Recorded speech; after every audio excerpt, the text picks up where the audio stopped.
Que dit la Sainte Bible sur la danse, sur le fait de danser? Déjà, la Bible est là pour apporter un message, le message du Très-Haut.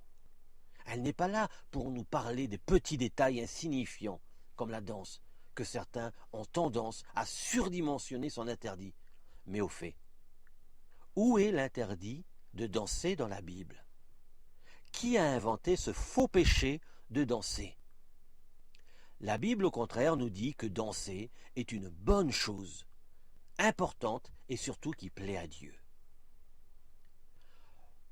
La danse dans l'Ancien Testament. On trouve de multiples références à la danse dans l'Ancien Testament.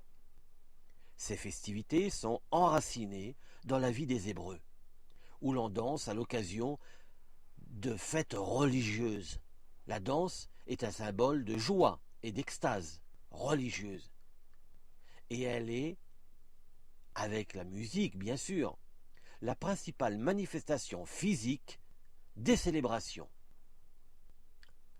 L'Ecclésiaste raconte la danse fait partie intégrante de la vie. Dans sa longue énumération annoncée par « Il y a un temps pour tout », il nous dit un temps pour pleurer et un temps pour rire, un temps pour gémir et un temps pour danser.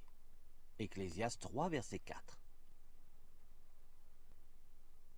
Dans l'Israël biblique, les femmes célèbrent les victoires militaires par des danses. C'est notamment le cas après la traversée de la mer Rouge par les Hébreux. Myriam, la prêtresse, sœur de Aaron, prit en main un tambourin, et toutes les femmes la suivirent avec des tambourins, formant des chœurs de danse. Exode 15, verset 20. Comment comprendre la danse du roi David devant l'arche d'alliance? L'épisode célèbre où David, revêtu d'un manteau de byssus, dansait en tournoyant, ainsi que tous les Lévites, porteurs de l'arche, les chantres et Kemnaïa, l'officier chargé du transport. David était aussi couvert de l'éphod de lin. 1 SH 15, verset 27. Il s'agit d'une danse de reconnaissance de la sacralité de l'arche d'alliance et donc de la divinité de Dieu. Maintenant, passons au Nouveau Testament. Que dit Jésus de la danse? Dans le Nouveau Testament, 2 passages sur la danse attirent notre attention. Lors du retour du fils prodige, à la maison de son père, la joie des festivités se manifeste tout d'abord au fils aîné, par la musique et les danses. Quand, à son retour, il fut près de la maison, il entendit de la musique et des danses. Luc 15, verset 25. Dans un autre passage de l'évangile de Luc, aussi en Matthieu 16, Jésus compare les hommes de sa génération à des enfants.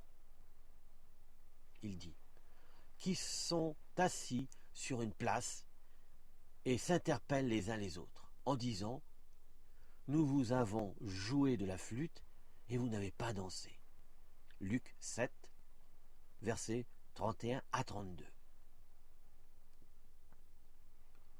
Et que dire des noces de Canaan? Noces qui, selon la tradition juive, a duré 3 jours. Pensez-vous qu'il n'y avait pas eu de musique durant les 3 jours? Bien sûr que oui, qu'il y avait des danses. Il n'est pas écrit que Jésus ait participé aux danses, mais il n'est pas écrit non plus qu'il les a critiquées. Il a même transformé l'eau en vin pour que les convives puissent continuer la fête des noces, et donc de danser. Cette dimension de fête et de joie qu'il faut parfois savoir exprimer est bien présente dans l'enseignement de Jésus. Selon l'Évangile, le fait d'être croyant impose en quelque sorte le devoir d'être joyeux. Ce faux péché de danser ne se trouve pas dans la Bible. Ce faux péché est inventé par des dirigeants religieux légalistes pour dictaturer leurs moutons. Ils n'ont aucune légitimité biblique pour interdire ce qui n'est pas interdit dans la Bible. Un pasteur se prend pour Dieu quand il commence à inventer des péchés imaginaires du pays magique de Peter Pan. Puisque la Bible n'interdit pas de danser, alors je danse. N'en déplaise à mes confrères pasteurs du dimanche. Et comme la danse plaît au Très-Haut, alors frères et sœurs, dansez dans le respect pour plaire à Jésus-Christ Dieu. Amen.